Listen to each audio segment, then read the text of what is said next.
Pagkakaibigan tungo sa pagkakaibigan.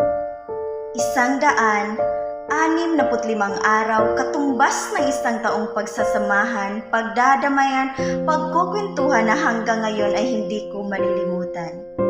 Kaibigan, unang salita na lumabas sa aking labi na sino bang mag-aakala na sa iyo mabibighani.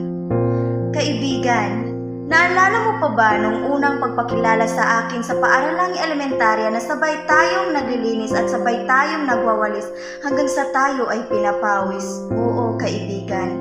Ang paglalaro ng patintero at bahay kubo na sino bang mag-aakala na dito tayo tutungo. Naalala ko tuloy yung unang pagkanta ko sa mikropono na siyang nagbihag sa walang sala mong puso.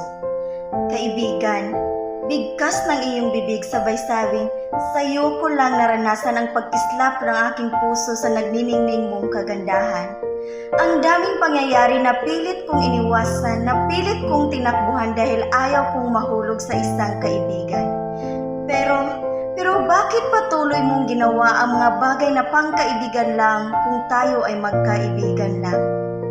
Mahal mo na ba ako, kaibigan? O mahal mo lang ako bilang kaibigan? Yan ang tanong na paulit-ulit kong iniisip at patago-tago kong dinidibdib. Subalit, sa paglipas ng maraming buwan, ako ay iyong nililigawan. Oo, ang dalawang malaking titik na nag-udyok sa ating pagmamahalan, na nagbigay sa atin ng kasiyahan at nagpapatibay sa ating pagkakaibigan. Mahal, sa ating pagkabata, tayo ay binuo ng masayang alaala na sa ating pagtanda ay hindi mawawala. Kaibigan mo lang ako at kaibigan lang kita, ngunit sa pagkakaibigan nating dalawa ay nagdulot ng pagkakaibigang walang mag-aakala.